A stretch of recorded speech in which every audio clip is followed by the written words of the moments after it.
Welcome to The Explainer. Today, we're going to dive into a single, really powerful idea. It's an idea that keeps popping up in ancient stories, in deep philosophies, and, you won't believe this, it even finds a kind of echo in modern physics. We're talking about radical interconnectedness. So let's just jump right in with a question that kind of flips everything on its head. What if that line we draw between ourselves, other people, and maybe some kind of higher reality, what if it was way, way thinner than we ever thought? This one sentence from an old parable, this is our launch pad. And honestly, it's such a radical statement. It just completely collapses the distance between what we think of as sacred and what we see as suffering. It suggests they're actually the same thing. And to really feel its power, you've got to know the story it comes from. So, this incredible line, it's the big reveal, the climax of a story called The Parable of the Sheep and the Goats from the Gospel of Matthew. Now, on the surface, it's a story about a final judgment, but there's a twist that changes absolutely everything. Okay, so here's how it goes down in 4 basic steps. First, a divine king shows up to judge everyone. Then, like a shepherd, he starts splitting the crowd into 2 groups, the sheep and the goats. He turns to the sheep and starts rewarding them, saying, "You fed me when I was hungry, you clothed me when I was naked." But here's the twist. They are totally confused. They're like, Your Majesty, we have no idea what you're talking about. We never saw you before." And that confusion is exactly what sets up the story's mind-blowing revelation. And here it is. This is the whole point. The parable completely redefines what it means to serve. It's not about, racking up good deed points to cash in later. No. The story is saying that the act of helping someone in need is, in that very moment, an encounter with the divine. The 2 things aren't separate. They're one. Okay, so you might be thinking, wow, that's a pretty radical idea. But is it unique to this one tradition? Not even close. You can find these incredible echoes of the very same idea in some of the great wisdom traditions of the East. So let's hop over to the Hindu school of Advaita Vedanta. Here we find maybe the most direct parallel there is. Their central, most important teaching can be summed up in 3 little words: Tat Tvam Asi. It translates to that thou art, and what it means is that you, your individual self, your soul, is not separate from the ultimate universal reality. You are that reality. Now look at this. When you put these 2 ideas side by side, the connection is it's stunning. The parable's big reveal is almost like a practical, real-world application of Tat Tvam Asi. Both of these traditions, coming from completely different places, are saying the same thing. That other person you're looking at is the divine, just in another form. So really, what they're both pointing to is this fundamental truth. This feeling we all have, that we're these separate, little, isolated beings. Well, it might just be a grand illusion.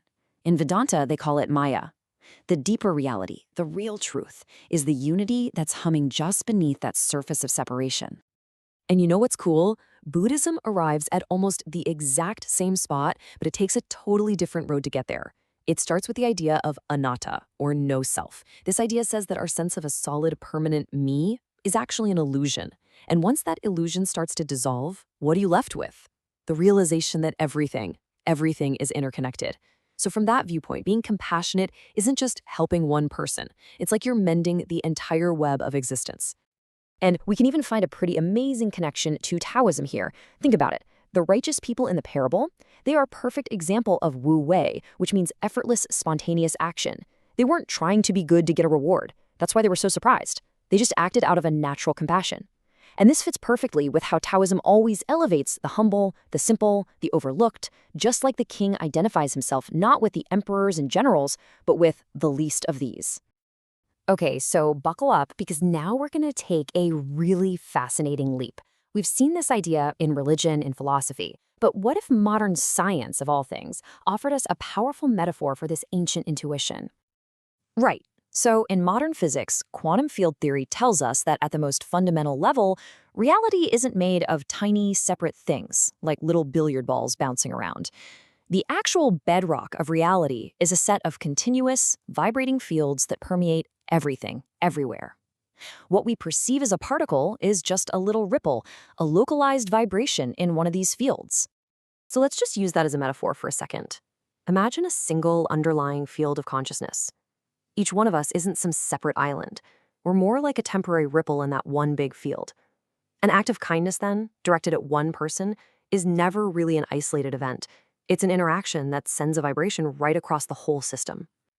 So if you look at it through that lens, the King's statement, whatever you did for one, you did for me, it starts to sound less like a moral command and more like, well, a poetic description of how reality actually works. It reflects a deeply interconnected universe where every single action really does affect the whole. Okay, so let's pull all these different threads together. We've gone on this journey from an ancient parable through Eastern philosophy and all the way to a metaphor from modern physics. So what is the big takeaway here? What's the bottom line? The thing is, this idea isn't locked down to any single belief system. It's more like a timeless, universal summons that just keeps echoing throughout human history. And the call is simple: to look at another person, especially someone who's struggling, and to see a reflection of ourselves, of the whole, and maybe even of the divine. And what we end up with is this truly remarkable convergence of thought. It's amazing. Whether it's seeing God in the face of a stranger, or realizing we are all just waves in the same cosmic ocean, or understanding that true compassion just flows naturally from our interconnectedness, it seems like all these different paths really are leading to the same profound truth. We really are all in this together. And that leaves us with one final thought to chew on, a question that this whole exploration leads to.